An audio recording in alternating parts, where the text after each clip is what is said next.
initially we were invited to join forces with Watertown, or they had the Dodge Jefferson Coalition Against Domestic Abuse, but that folded after a couple months. It was, and we decided that we could just start one here. It was the gas war, and it was expensive to drive down to Watertown for meetings anyway, so we had been kind of thinking about it. So we decided to start one here. My husband had seen a flyer up around, I think it was in Juneau and Beaver Dam. There were flyers that were up from the first people who were trying to get a program going at that time. And that was in 1979, actually. And so we went to a meeting, which was held, I think it was in Juneau. And so what we did is, there weren't very many people that showed up with interest, but we talked just about what was the problem. Doing the hospital social work was what caused me to think there was a need. We've seen enough, you know, and you start saying there has to be something more. It's not enough to just send a police officer into this situation. It's not enough to just say, oh, well, just be a nicer wife and maybe he won't hurt you anymore. That was one of the pastoral responses I had, that a man who would hold a pillow over his wife's head until she couldn't breathe. And he told her that she wasn't being a good enough wife. So, you know, those kinds of things were coming through. So that was, for me, that was part of, I think, what precipitated, we need to get together and do something about this. Well, the core problem was that there was no one that was talking about, identifying, or responding to domestic violence in Dodge County.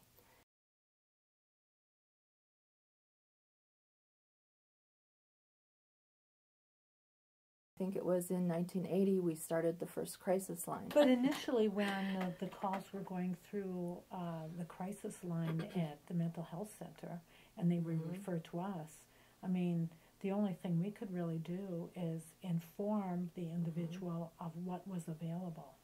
Limited, but what was available, and what her choices might be. That so she it's kind did of have some choices more of a helpline, not a shelter by any stretch of the imagination, but just a helpline. Just an informational sort of thing. The victim is going to be the head of this team and in charge. And yes, she may not know options available to her, and she may not know how to keep herself safe, but we will give her all of those tools that she can keep, and then when it's safe enough for her to use it, she will utilize that in the best way that she can. And we also recruited a couple of shelter homes, families that would open up their doors and take people in. We sheltered somebody at our house at one point too, which I was not real sure I was comfortable with, but it was the best thing to do at the time because there weren't other options. I remember being involved in the first domestic violence restraining order that was ever executed in Wisconsin. That a woman had been being threatened. She had, I think it was like 5 young children under the age of 6. And the husband was, you know, pretty abusive in a lot of ways. Cut the washing machine cord because she washed clothes too much. You know, had his friends supervising from a truck, you know, stalking her basically all the time. And the day that we came to get her, they actually stalked and followed us all the way to the police department. And we were able to find a safe place for her to stay. So that's really makes you aware of how great the need is. So we had some real core dedicated people that just tried to get things going.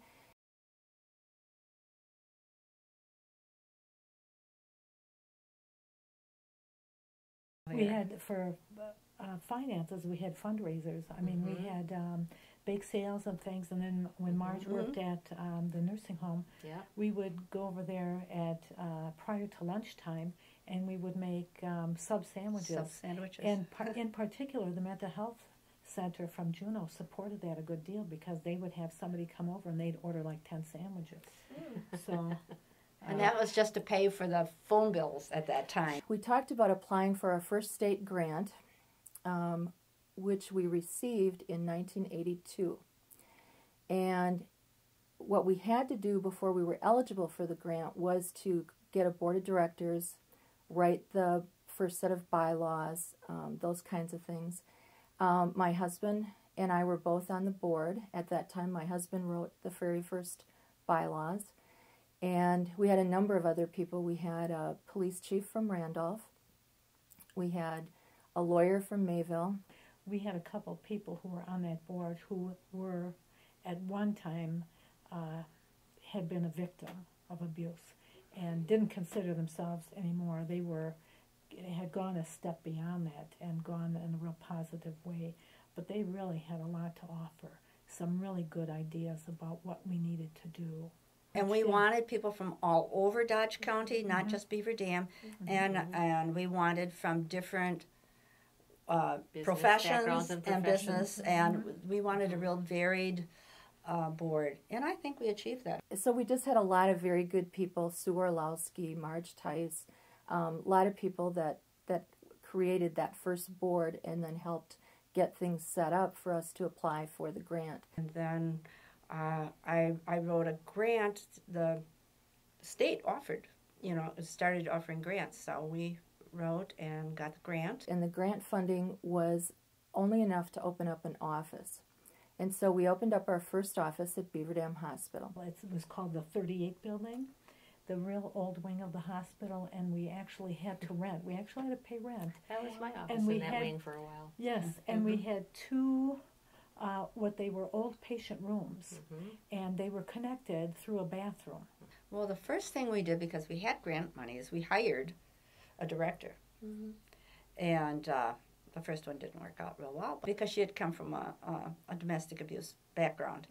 And but I don't think she had worked through all of that yet. And Renee was really took good. over directing. Yeah, and then Renee did it. She's just was the heart and soul of everything. Yes. Just really a big heart and just very comforting to people, and so and organized and ready and available.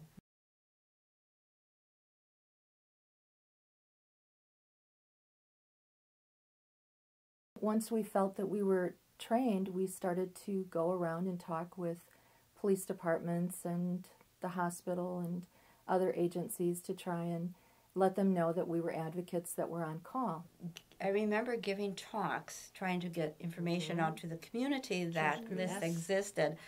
And it was amazing with the community that we don't have that problem here. And then I said, every one of you knows someone who is being abused, you just don't know it. And we even found, I think someone in our group, her grandmother came forward and said that she had been abused. And that was something in their family they hadn't known. I remember talking at Jefferson Elementary School. I tried talking at the senior center. And I remember when you did that. It was card day, and they totally ignored me. They were busy with their cards. And I thought, you'd talk about denial. I remember Del Martin's Battered Wives and Lenore Walker, the Battered Woman. Oh, yes. Were the two primary initial resources that we used to draw from and to educate and help, because there wasn't much of anything else. That was about it. I just remember even making that. We had a tag board, and we made that, drew out that circle of violence. How this was just repetitive and repetitive. Well, we showed the movie The Burning Bed, and I can't remember the circumstances and who we showed it to. Was it an open public thing? I can't remember. I think it was a church group. At a church group. That's what sounds right to me. Yeah. I remember a meeting in Almond, Wisconsin, of the Wisconsin Coalition Against Domestic Violence, I think maybe is what it was called then. So that was there, but it was fledgling. It was all fledgling. Initially, there was no support from the police departments. And we started to want to work with the DA's office. They weren't terribly supportive either initially. And so the hospital and that were very supportive. I can remember the ministerium, which is a group of, the ministers in town. They weren't as supportive as we had hoped they would be originally. Now they are, but in the beginning, we were just surprised that they weren't, and maybe they were in denial also. I don't know, but we didn't. We even tried to go to some of the businesses, and they weren't supportive. I mean, no one wanted to take this on. Yeah. It'd be easier to support something that wasn't quite so. Put my name on it. Hot potato kind of thing. Yeah. It was the initial getting over the denial hump. And I don't think they can ignore it anymore. Yeah, I don't think they could ignore us because we were so intent on persistent in doing it. We were not going to go away. we just put one foot in front of the other, and when it's amazing when you put a question out to the university, somehow an answer comes up or a contact comes up, and it's all the little threads that hold everybody together. When the time is right, things do come together.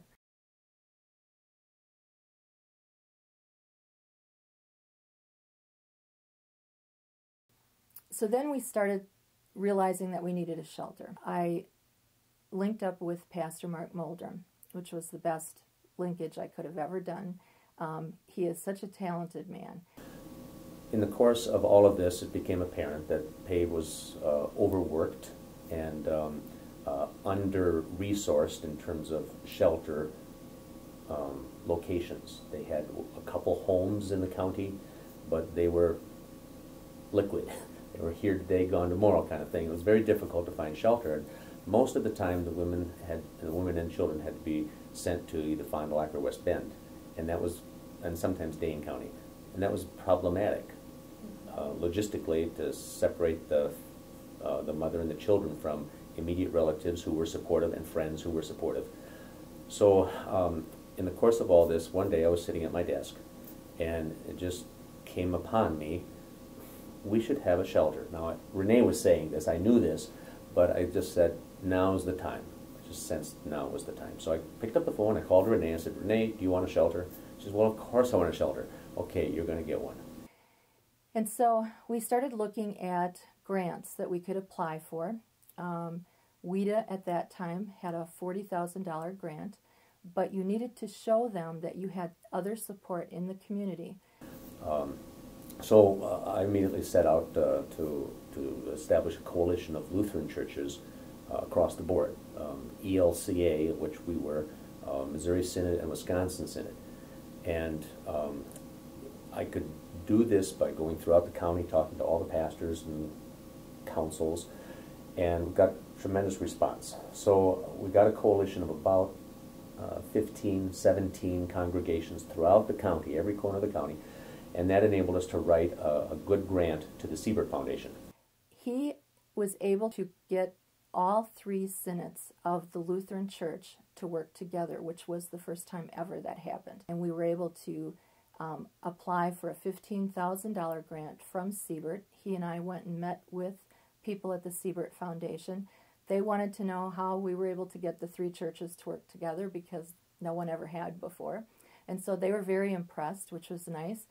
We received that seed money, and then were able to apply for the WIDA grant. We received that, and then started looking to money from the community. Actually, the first money in the fund, when we went down to the American National Bank to establish the Samaritan House Fund, the very first money was from Sunday school children, $700. Wow. And that was special. That touched the heart. But then, see, St. John's came up with some internal money, and they would give a matching grant up to $12,500 at this time. Well, then St. Peter's came up with a grant from an estate for $13,500. So you put all of those figures together, and you get about half of the $90,000 that we needed for the house. So we started looking at houses around Beaver Dam. We looked at everything that was available, and came upon this house, and we just loved it. And we just saw so many opportunities, and we met with the two people that owned it. They were an elderly couple that said they would really like to sell the place to us, but they were concerned about their neighbors. The neighborhood was abuzz with, oh my God, not in our backyard, you know. So Mark was able to help me put together a community board to meet with members from the neighborhood and talk to them about how they were going to be involved. This was going to be a quality place, and, you know, that they didn't need to worry.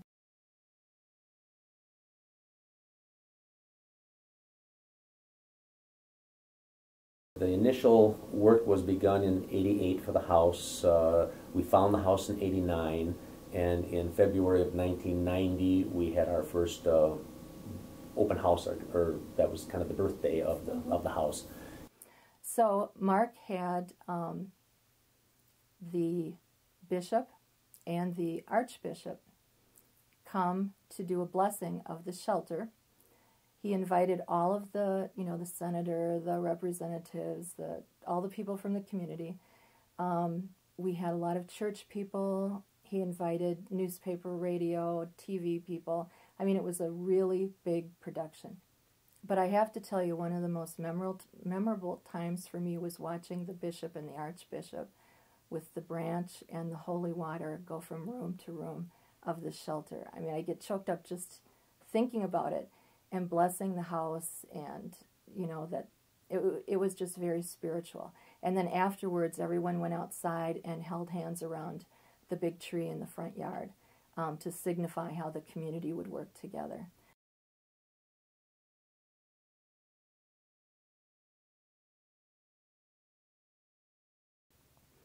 It was a struggle, though, in the beginning, because we didn't have a lot of money. And because we were receiving a state grant, we needed to be open 24 hours a day. But we did it. I mean, a lot of us, there was never any health insurance or raises very much at all. And people didn't mind, because people believed in the mission. I wanted to talk about the times that were really bad for the staff and myself. And I remember one in particular. This man came to the back door, and his wife was just screaming in the living room. She had saw the car drive up. And so I had everyone get down on the floor, get in the bedrooms, get down on the floor, and to be very quiet. And I went to the back door, and I said, I don't know who you are, but I want you to know the police are on the way. I had already called 911. And he told me who he was, and he said he wanted his wife. And I said, I don't know anybody by that name, and I hope you're going to leave before the police came.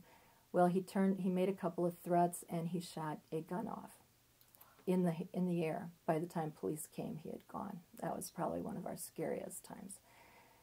But it showed us, that we need to be constantly working with police on making sure everything here is safe. A woman who worked with us for probably 3 or 4 years, strong woman, who had been physically beaten. Her priest actually brought her to us the first time. She was severely beaten by this man. I can tell you how many times I went to the emergency room to sit with her, and I can remember times when her eyes were so battered she couldn't see, and the nurses had to use razor blades to make a slit so she could open her eyes. But she was very religious, even though her priest told her, God didn't want her to live with this. It took her a long time, but she did eventually leave. And she had children with her. Unfortunately, as we know, happens a lot, she left, she filed for divorce, she filed for a restraining order, she came into shelter, and he continued to follow and harass, and she got a job, he showed up at the job. If she drove somewhere, he'd find her on a highway and pull her over. He just was relentless. And she was in and out of shelter a lot because of the things he was doing. I mean, he would have flowers sent and he'd always pay cash, so you couldn't trace it back to him. He would drop off bags of McDonald's food on her porch, and she would find it when she came. So there was no writing, there was no, there was no way to trace it, but we all knew what was going on. And she continued to work so hard to fight to stay away from him. And she also wrote a diary, kept a diary of all the things that he had done and the dates. And one day she brought it to me, and she said, if I ever die, I want you to turn this over to the police, because this will tell my story if I can't. And she also came and said goodbye to all of us, because she knew she was going to die. And it was so hard, because we all knew she was too. I mean, the writing was on the wall. And one day I woke up and listened to the radio and heard that he had shot her on one of our main streets in Beaver Dam. And then he had turned the gun on himself. And so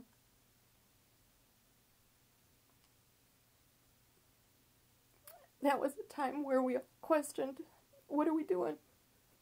Are we doing what we need to be doing? And I almost quit at that time because I thought, you know, if we're losing the battle this much, what good are we doing? And we learned a lot. She taught us a lot.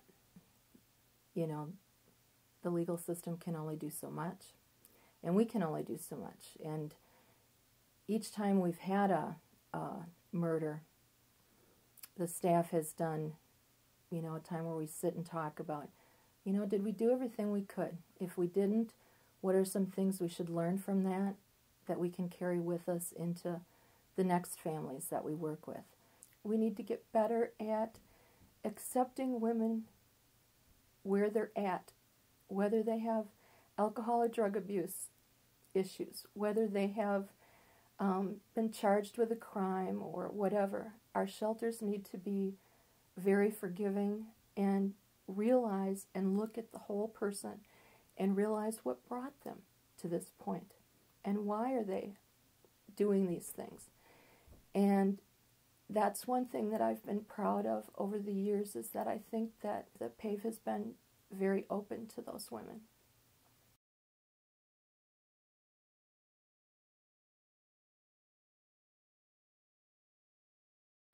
I was so pleased to see that PAVE was still strong, that the house was still standing. I was delighted to see the website and see all that's happened. It's like, huh, wonderful. I was just a little part of starting that. That's wonderful.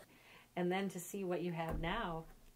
Oh, yeah. You know, what you have, what has been grown here is a tremendous blessing. So I'm sure it's not easy to keep it all flowing together, because you are providing how many different social services under one roof. This is just awesome what it is. All the resources put together can make a difference. Can't rely on just one resource, one pot to handle all the financial or physical needs. But if we all work together and increase what we can give, because we can. We have been blessed so much that we can give more and more, and that's what we're called to do. And out of compassion for all of God's creatures, men, women, and children, we will give and continue to support the wonderful work that PAVE is doing. And we thank God for what PAVE is doing in our community these days, and we hope that it will continue for years and years and years to come, because we know the need will continue to be there, which is unfortunate, but it is true. So we deal with reality, and we deal with reality with love.